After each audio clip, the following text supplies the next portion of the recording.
Wonderful day, everyone. Welcome. Today, you know where you're at Trauma Support Group Management, hosted by your man himself, Mr. Darrell Walker, still in the building. So, today's class is called Personality Change, okay? Now, the reason I came up with this class, because in traumas, due to my abuse when I from my father, going to foster homes, being shipped here, environment, different places, and the things I went through as I was coming up, I had to find out going to the streets. And I remember people used to ask me and say, "Hey man, what's your name?" And I never could come up with a name. But in the meantime, the life I was living and the things I was experiencing was making me have a hard heart. And I began to be around gangsters. Even my father that was abusing me, I used to listen to Spice One, Snoop Dogg. These was music that, was influencing me to be a gangster. So, as it coming up, I was like, you know what, I'm a gangster because that's all I used to listen to. And then when I used to go to the streets, everybody used to say, "Man, you out here on these streets, you look like a baby." So I just took the name together, and by set two as well, I came up with Baby Gangster. So if you know me, my old name is Baby Gangster. That's my old name, okay? So I came up with my old name and I went and set. My family are Black Panthers, okay? My grandma was the Eastern Star Mason. So I was already affiliated off the rip. I seen a picture today, and shout out to my family. I'm the oldest brother. Okay, now I seen a picture today remind me of my trauma, PTSDs, and triggers, and addictions because I started my addiction in Sanford, with a white boy named Kevin huffing gas at the age 12. Okay. So I was huffing gas at 12. No, actually, huffing gas at 8 or 9 or 10, somewhere around. Okay, I was young. So I started getting high young. Okay, I'm keeping it real on Trauma Support Group Management. Listen, and that's what videos are all about. It's the only way you can make change in your life is that you would be real and exposed not to the world, but in your personal time if you can. If you're mature like I am, you could sit down and say, you know what? I had issues. I have traumas. I have PTSDs. I have triggers. I have a problem with addiction. This is what this class is for. This is what my videos are for. They're not for you designed to do anything else. If my videos are not helping you, do not watch. Okay? If my videos are helping you, please subscribe, like, share, or comment. It will help out. I like comments. I've been getting comments back. Thank you for the comments.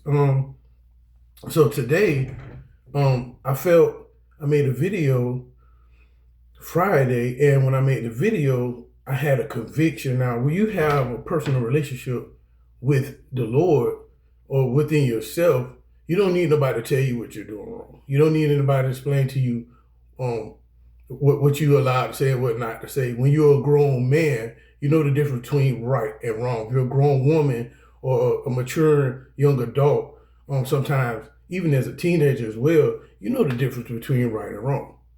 So this is great, okay? So when I made the video Friday, I remember throwing up gang signs, you know what I'm saying? And that's the old me, okay? And this is going to tie into what I'm talking about because the old me, from borderline personality disorders, and we're going to talk about that today. And it came from from abuse. This is personal. Before I go to my notes, let me just quit looking down. This is personal. I went through abuse. I went through shipping, moving to places. I was even caretaking of my younger sister, and my baby brother. He was a child, and I was only 8. Okay, I'm 47 now. So today I have, for 30 something years, I have been in addiction. I haven't been dealing with BPD for a long time. BPD is borderline personality disorder. Okay, but before we get into that, I want to share about the conviction I had from God. And after I made the video, the Spirit of the Lord told me to read Matthew 9:17. So today's scripture for today's class is Matthew 9:17. And it says, neither is new wine put into old wineskin. Now, for my personal breakdown to this with you guys, you ladies and teenagers that are watching, I am a new person. My name is Darrell Walker, okay? And I have gave my life to Christ. I'm a new, everything you see that I live at right now is brand new. Everything I have is new, okay? And when you come and change your life from your trigger PTSDs, traumas, and addiction, you become new, okay? And it says, neither is new wine put into old wineskin. So when I was throwing up gang signs in the video, that's my old wineskin. Can I say that? Yes, I'm gonna say that. That's old wineskin. That is my BPD. That's my borderline personality disorder. You could say my flesh. You know what I'm saying? And I want to keep it real here. Trauma Support Group Management. We struggle. We're in progress. We're in progress, not perfection. Okay. And coming on here, I'm glad to be an example to you guys to understand that you're going to make mistakes, but fix your mistakes. Okay. But watch this. Let's keep going. It says, if the skins burst and the wine is spilled and the skins are destroyed, right? So guess what? I burst because I was trying to put something new into an old situation. I was throwing up gangs and all that crazy crap. That's old. When you can't represent positivity and negativity at the same time. You either serve God. The Bible says you can't serve two masters. Either you serve God or you serve the devil. Either you get high or you stay sober. Either you're happy or you're sad. Either you're fornicator or you're abstinence. These are examples that you cannot straddle the fence. And just to really put it out here, to really my spiritual father, Dr. Deron Helper, gave me a call when I first came home, and he said, "Hey, Darrell, God told me if you straddle the fence, he's going to pull your time clock." And that's why I am on the path, because it doesn't take much from God to speak to me. And after all the other times he done let me pass and be here, and it's more serious now because I'm in recovery. I'm dealing with my trauma, PTSDs, and triggers, and in my addiction as well. So we got to understand, the skins can bust and the wine can spill. And we're wondering why we're not being happy. We're wondering why we're not getting nowhere in life. We're wondering why we're struggling because we're trying to straddle the fence. But let's go. I'm not just trying to preach, but it also says, and the skins are destroyed. So not only that the wine is destroyed, my character could have been destroyed. Okay. Everything I built for could have been destroyed because, I'm dealing with new wine and old wine skin. Okay. And it says that it is destroyed. So thank God for his grace for not destroying his character with me and his Holy Ghost conviction. All right. It said, but the new wine is put into fresh wineskin and are both preserved. So today at Trauma Support Group Management, the person you see is new wine. Okay. The walls that you see is the new wine skin. Okay. I am preserved. Okay. I will say I am preserved. I am preserved. The person you see, how I look, how I'm speaking, everything that you see, God is preserving me. All right. And I want to say that. I really want to give God glory for that. And I hope that helped everyone today. Get preserved. If you're smoking, quit smoking. If you're drinking, quit drinking. I ain't saying, yeah, guess what? Let me really break it down. I used to do everything that y'all out there doing, I done did. Okay? I was a fornicator. I was a pimp. I was a gangbanger. I used every kind of drug. I smoked. I drank till my face fell off. I smoked till I had brown. Man, I used to smoke so much. I had brown calluses on my finger from nicotine patches. You know what I'm saying? From nicotine smoke. I've been homeless. I've been I've been low self-esteem. I've been suicidal. I've been I used to think about negative thoughts all day. I've been depressed. I've been all these things. Everything that if you're struggling, you're hearing these things and you're struggling, I'm going to help you today to understand where you're at in your mental state, your mental health awareness. Your mental health awareness matters, okay? And that's what we're here for at Trauma Support Group Management. So now that that's out the way, God always gets the glory first. So today, I have, like I was saying before in the class, I came up with a tough guy name, okay? All right, I came up with a tough guy name, and that was Baby Gangster. That was for me to protect myself. That was for me to keep an image for me. So every time I got hurt, I had something to rely on. Because I couldn't rely on my family. I couldn't rely on my father. I couldn't rely on my mother. I couldn't rely on really nobody but the streets and drugs. I'm just keeping females and I'm just keeping it real, okay? But listen, let's go into this. BPD is bordered out. Let me read this right now because I want to read this correctly, okay? BPD is a border personality disorder. This is a mental health issue, y'all. Okay, this is real. I'm here and I talk about mental health. All right, it is you could be unstable in your moods. If you're unstable in your moods, you might be dealing with BPD. Another thing that I would like to share is that you come up with a self-image. I told you my name was Baby Gangster. My street name is Baby Gangster. And I made a self-image of myself. Now, if you ask about me, people will say, I'm going to tell you what they used to say. That boy crazy. That's the first thing. You know Baby Gangster? That boy crazy, okay? And in relationships, often leading to impulse and intensive fear of abandonment. Sometimes we're in toxic relationships because we deal with BPD. Sometimes you can have impulsivity, or impulsivity is when you just do something without you even knowing, saying something you don't even know what you're saying. You just talking, or you just reacting out of anger, or you reacting out of fear. That's impulsivity. You just do things without thinking. This is BPD also as well. An intense fear of abandonment. I'm isolated now, and I thank God for it, because when I was with the clique ain't care nothing about me. And I'm talking about all the way around the board. If the shoe fit, wear it. Okay. This is very important. Sometimes when I was coming up, I got separated from my family, okay, and took away from my parents.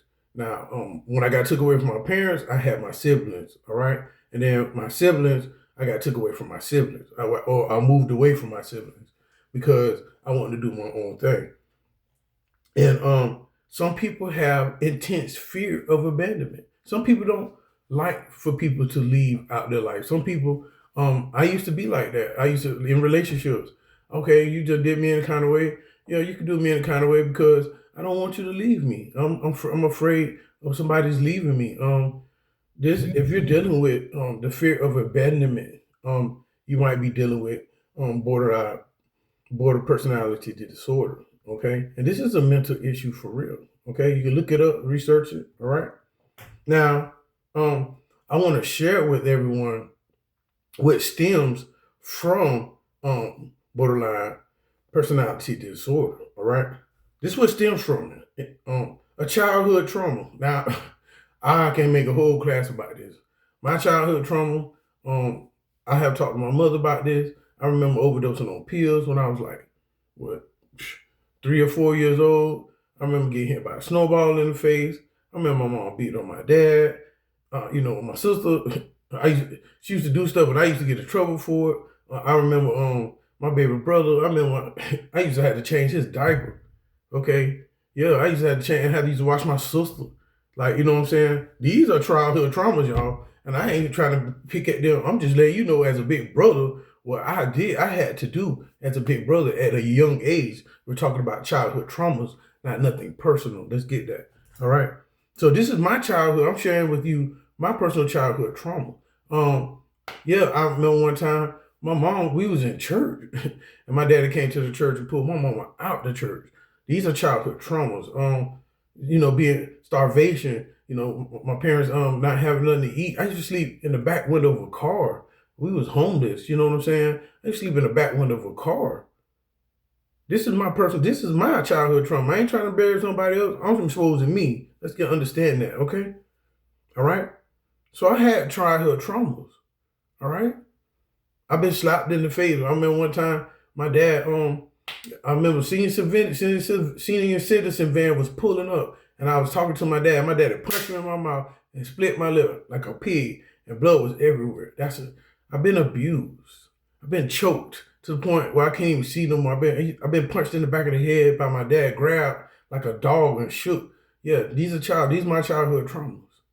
Okay? And during that childhood trauma, I came over to self-image, and that's how Baby Gangsta was born, to keep it real. All right? Because some people don't know how to keep it real. And trauma support group management, I'm keeping it real. Let's go.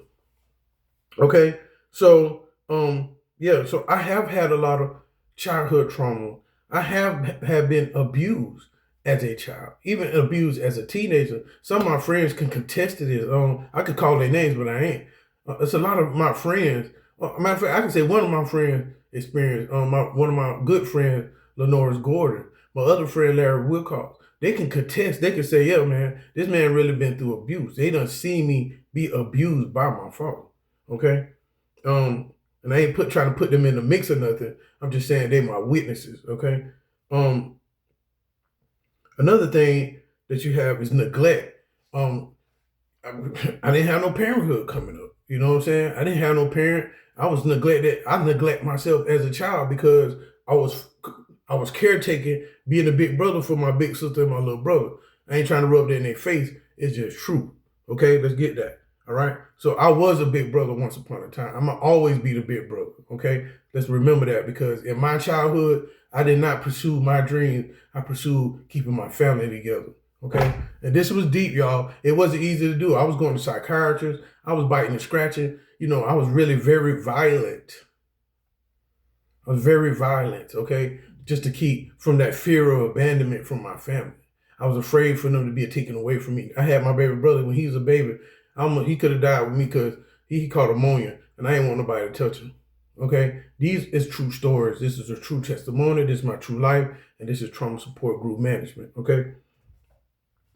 So I'm trying to help you understand that, yes, if you're going through certain things in your life from your childhood trauma, you are suffering from borderline personality disorder. I just want to explain that. All right? And listen, also another thing that you have is also from environmental factors. Now, I've been to Osceola Children's Home, Mount Dora Bible School. I just seen on posts with my sister and them. God bless the dead, Miss Katie Harrington. She was my foster mother as well. Okay, let's keep it real. I have been to Great Oak. I've been to prison. I've been to jail. I've been to Orlando Power Urban League. I've been to Pine View Academy. These are places where they seeing you with mental health, with issues, and where most of mine were anger issues, foster home, and restraint. I went to a restraining school. Okay, right. I went to a restraining school, so I was really bad. I had a very temperamental issue. I had anger issues. All right, I had anger issues. Okay, this is deep, and I'm healed. I'm healed. I can talk about this. Okay. This is wonderful. I'm here. When you see me do that, I'm covered. My mind is covered. There's no, because I don't want to, if you're being triggered, you might want to address, if you're feeling something like, dang, man, I've been through the same thing. You might want, get some help. Okay. Or just stay with me in this class and see how I worked it out, or see how I can give you directions how to work this out. Okay. So, if you understanding me so far, you've been with me so far, I want to let you know that there are symptoms. Okay. One of the symptoms that they have is intense mood swings. Okay. When I say intense, like you can be talking to the person and next thing you know, they'll be sad or they'll be happy, or, or you could be by yourself and 1 minute you could be happy and next thing you know, you're depressed. They're very intense though. You know what I'm saying? So you got to understand this. do you have mood swings? Okay, are you mood swings where you just up and down? You know, 1 minute you could be right now, somebody could be talking to you, you could be all happy, and next thing you know, they'll shut down and be zoned out like this, and and be like, what's wrong? And next thing you know, they're depressed. All right, I used to be like that. Okay, another symptom is chronic feelings of emptiness. Feeling like you don't love yourself, feeling like nobody loves you, feeling like you're not a part of something, feeling like life is not good to you. This is emptiness. I used to deal with this a lot. I'm isolated now, and I don't feel empty because I focus on something better. But there was times, as an older brother, I didn't have nobody to talk to. I didn't have nobody to watch my butt. I didn't have nobody to take care of me. And here it is to today. I still don't have nobody to help me out the way I need to be helped. You know what I'm saying? And I'm not being personal, but if you're an older brother, or if you're in a family and you're not or just coming up, we talking about childhood issues now, because that's where it started. When I was coming up, my best sister was my friend. She was like, not my sister, she was my brother. So I had her do manly things, but I was doing little girly things too. But I still felt empty because my sister was my sister. She wasn't a male figure. And then on top of that, my baby brother, he was a baby, so I couldn't do much with him as a male figure. So therefore, I felt empty. They tried to give me help with psychiatry, and I went to psychiatry. I used to go to psychiatrists. I've been to counselors. I used to go to events, and I still felt empty. And then I started getting high. And I still been high, get all these years, 30-some years, and still feel empty. I've been in relationships, done traveled the world, still feeling empty. But I came to the point where I really took Jesus Christ seriously, and that void is gone. That's the tip to how to help you out of not feeling empty anymore. So if you're feeling empty, understand you might be suffering from borderline, not borderline, but personality disorder. Okay. Some people that does also is another symptom is inappropriate anger. All right. Some people have inappropriate anger. They just get mad for no reason. You just ask them something. I used to be like that. I'm not pointing a finger at nobody, because I used to be like that. I used to get upset real quick. Like, yeah, everybody know me. I used to get upset from 0 to 10. And you can look at me wrong with 0 to 10. Okay. And I'm here to fix me and help you as well. So yes, matter of fact, I just had a bad situation a couple years ago. I went from 0 to 10. Matter of fact, I just had a situation probably last month, and I was finna have inappropriate anger, but I got some help. Okay, let's go. And this is serious, y'all, because the reason why I'm personalizing it so much, because you need to be personal with yourself.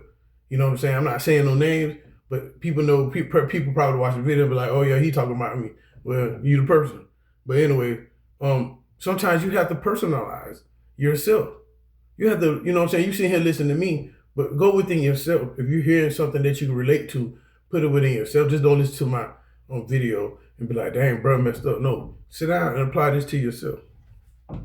Also, some people have, if you struggle with I don't know why I want to say borderline, but border personality disorder, self-harming behavior. Now, I used to get high all the time. I used to punch the walls, you know what I'm saying? I used to get in fights, you know what I'm saying? Sometimes I lost. Some people cut themselves, some people punch. I done seen people punch themselves. And I want to say this, and this is my personal diagnosis from experience. You not taking care of yourself is a self-harming thing. You not believing in yourself. You're not helping yourself. It's a self-harming thing. Not getting help. If you're hearing this video and you can relate and not getting help after you hear this video, it's very self-harming. Sometimes we don't have people to give us direction, but today I'm giving you direction. If you hear anything that we talked about today, get some help. Our thought process can be self-harming. Okay, I have some self-harming thought process. Like, yeah, let me just walk out in the middle of a truck and just see what it do. I have struggled with suicide. I have struggled on bipolar 2 and PTSD. when they first started me out, diagnosing me, they said I was a psychosis. Okay, and so I'm here as a mental health specialist to help you know I have I have had self harming behavior. Okay, I've been in some toxic relationships that thought they were healthy. That's self harming behavior. Okay, I've been around toxic family members and thought it was healthy. That is self harming behavior. Okay. Um, Also, another thing that helps you understand borderline personality disorder is risky behaviors. Now, I have done this most of my life. Drive through red lights drunk, staying up 2 or 3 days, trying to be in full operational, doing a lot of things at one time, not getting sleep, okay? Just doing risky behaviors, doing really life harming. It goes along with self harming behavior, okay? Because you do something, don't risky behavior is when you do something you don't care about the consequences. Okay? And we need to start caring about the consequences. If you have risky behavior, you could die. I have experienced death, thinking I was the big guy and I've been shot at. I thought I was the big guy. I got beat upside the head with metal pipes by a couple of jigs, you know what I'm saying, on the trail. I got scars all over my body. Yeah. Thought I was the tough guy there and put myself in risky behaviors. I done got my butt whooped a couple of times. And, it takes a man to say that, okay? But what are your risky behaviors? What have you done risky to put yourself in self-harm's way, okay? All right. And another thing that you have that's going along with border personality disorder is unstable sense of self. Sometimes when you deal with this symptom, you don't even know who you are, what you are, or where you at and where you going. If you notice some of the people that walk the street, they don't even know where they at. They talking to somebody, even you right now, or even let me not even point the finger at you. Let me point the finger at myself. I used to say stuff and don't know what I'm saying. I used to do things and be like, people like, bro, what you doing? Or dude, what are you doing? And I'd be like, what you talking about? And be doing something not even unaware of what I'm really doing. I have been like that most of my life because of my addiction and my childhood traumas. And it's not an excuse, but these are the cause. And I had a cause, but here's the effects of it. Okay, so understand, if you don't have a sense of yourself, if you don't know who you are, all right. Today I know who I am. Back then I didn't know who I was. All I know, I was Baby Gangster. That's all I know. And that ain't having no sense of self because Baby Gangster I was that nigga, but then again, I wasn't that nigga. And what I mean by that nigga, like I made the money, but then again, I fell off. I'm a good looking man, but I dated some of the most unattractive women. Okay. I'm not calling them ugly. I'm just saying their lifestyle wasn't healthy. Okay.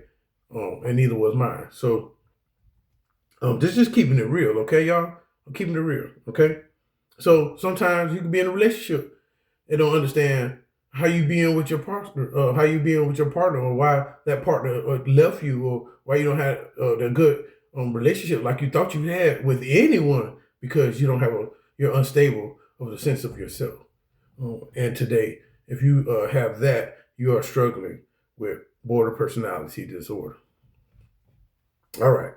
Another one thing is rapidly change moods. Now, I know I had said this before you, but you have intense mood swings. So mood swings is when you're happy, depressed, sad, calm, enraged, fearful. Them are mood swings. But when you have rapidly changed moods, a person like you can sit there and say, hey, and then person like, like you ever seen a baby like cry and laugh at and say, hey. People are like that. Okay, smile in your face. As soon as they turn around, they depressed or they're talking about you and stuff like that. And I never been a phony type person, but if I have something to say, I'll say it. You might not like what I'm saying, but I'm saying I was the type of person. My mood changed. I can see a person and my whole mood change. Okay, or I could be in the environment and my mood will change. So I just want to share with you and these are triggers. Okay, we're talking about I know we're talking about borderline personality disorder, but it also comes with trauma triggers and PTSD. It also all these play in the same effect. Okay, So understand this today. That also, that your environmental factors. Now I want to go back to this environmental factor. Um, some places that you could be at, right, can trigger you. I know it's going to be holiday seasons, right? Christmas. I don't know what Christmas is. My daddy died in 2000. I overcame that, but now things ain't too good with me, with my other siblings right now. But that's okay. They still family, they still breathing, and that's all that matters to me. But then at the end of the day, some places where you can be can give you a rapid change of mood, or it can give you self-harming behavior, or it can give you risky behavior, or an unstable sense of yourself. So what is Mr. Walker saying today? If you're not paying attention to what I'm saying in this class, you need to pay attention. If you need to go back and watch this again, some people are dealing with mental health issues and walk around like they don't have it. The world, and I'm not being personal now, I'm speaking to the world. There are a lot of people that walk around with borderline personality disorders and think there's nothing wrong with them, and that is a bad thing of denial.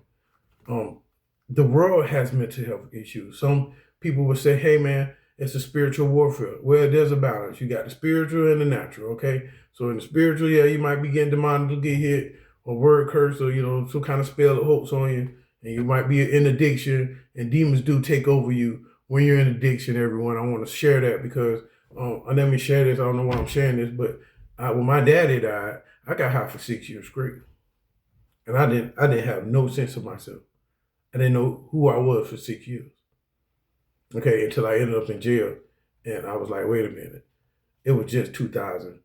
It was just the year 2000. And here it is. I gave my life to Christ at Jump Ministries. Oh, this is good, y'all.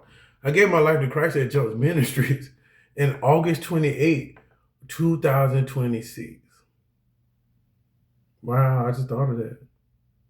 So like I was saying, y'all, if you not living for God and you're in addiction, you're demonically possessed. Or if you're in addiction, you have BPTSD because something's stemming you to keeping you with all these symptoms and these and you got to know where they're stemming from. Some people don't want to deal with their past childhood issues. At Trauma Support Group Management, we're gonna go to the root of the problem and make sure that you're aware that your mental health matters, okay? Because it does. And thank you for watching Trauma Support Group Management by your boy, Mr. Darrell Walker.